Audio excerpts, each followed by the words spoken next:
বাংলাদেশিদের জন্য ভারতের ভিসা কার্যক্রম বন্ধ, তবে এদিকে পাকিস্তানের জন্য বাংলাদেশ ভিসা কার্যক্রম সহজ করেছে। তো আমরা যেটি দেখছিলাম যে গত 5ই আগস্ট গণ অভ্যুত্থানের পর এই অন্তর্বর্তীকালীন সরকার যখন দেশের দায়িত্ব গ্রহণ করলো, তারপর থেকেই কিন্তু আমরা দেখছিলাম যে ভারতের সঙ্গে বাংলাদেশের সম্পর্ক টানাপোড়েন যাচ্ছে, খুব একটা ভালো যাচ্ছে না। এবং যারা বিগত 6 মাসের ভিসা নিয়েছিল 5ই আগস্টের আগে, এদের অনেকের ভিসাই কিন্তু শেষ হয়ে গেছে। নতুন করে ভিসা পাওয়া বা ভিসা দিবে এমন কোনো ইঙ্গিতও কিন্তু আমরা ভারতের পক্ষ থেকে পাচ্ছি না। অন্যদিকে যদি বলতে চাই যে এই অন্তর্বর্তী সরকার দেশের দায়িত্ব নেওয়ার পর পাকিস্তানের সঙ্গে কিন্তু বাংলাদেশের একটি সুসম্পর্ক গড়ে উঠেছে।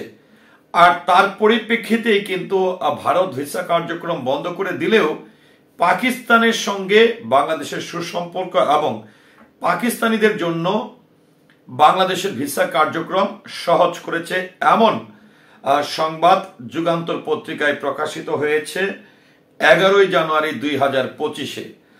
তো আসলে বাংলাদেশ সরকার পাকিস্তানিদের জন্য আসলে কি কি সুবিধা দিচ্ছেন, কি ধরনের ভিসা কার্যক্রম সুবিধা দিচ্ছেন, এটি নিয়ে দৈনিক যুগান্তর পত্রিকা যে সংবাদটি প্রকাশ করেছে সেটি একটু আপনাদের সামনে আমি উপস্থাপন করছি।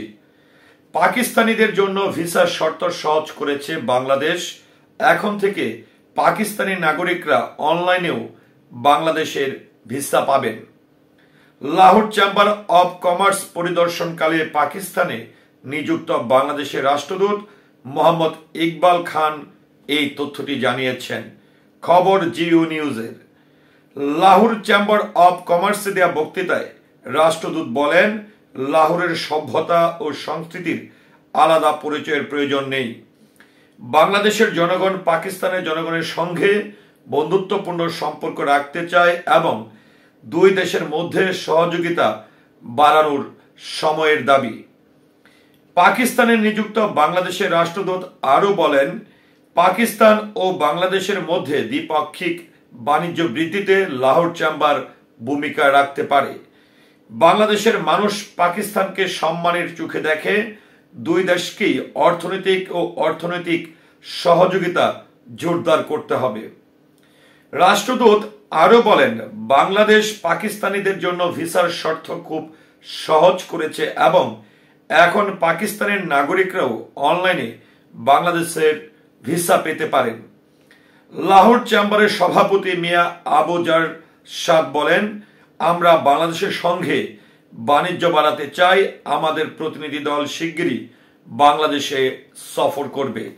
তো ভিউয়ার্স, যেহেতু বাংলাদেশের বন্ধুরাষ্ট্র ভারত হঠাৎ করে তারা বাংলাদেশের সঙ্গে অনেকটা দূরত্ব তৈরি করেছে, ভিসা কার্যক্রম বন্ধ করে দিয়েছে এবং বিভিন্ন ধরনের বিষয় তো আছে। ভারতীয় বিভিন্ন গণমাধ্যম বাংলাদেশ নিয়ে বরাবরই অপপ্রচার করে যাচ্ছে। আমরা পরিশেষে যেটি দেখছি যে বাংলাদেশের যে বর্ডার এলাকা রয়েছে, অর্থাৎ ভারতের শেষ সীমানা রয়েছে, সেখানে আন্তর্জাতিক যে আইন সেটি লঙ্ঘন করে আলাদা সীমানা, তার কাটার বেড়া, এই ধরনের পরিস্থিতি তৈরি করছে। তো এই প্রেক্ষাপটে এসে বাংলাদেশের সঙ্গে যে বাংলাদেশ পাকিস্তান যে অর্থনৈতিক সম্পর্কে গড়ে তোলার একটি চিন্তা করছে এবং পাকিস্তানিদের জন্য অনলাইনের মাধ্যমে ভিসা অ্যাপ্লাইয়ের যে সুযোগটি করে দিয়েছে, সেটি নিয়ে আপনার মতামতকে আশা করছে কমেন্টের মাধ্যমে জানাবেন। সেই সাথে পুরো ভিডিওটির সঙ্গে থাকার জন্য অসংখ্য ধন্যবাদ। আসসালামু আলাইকুম।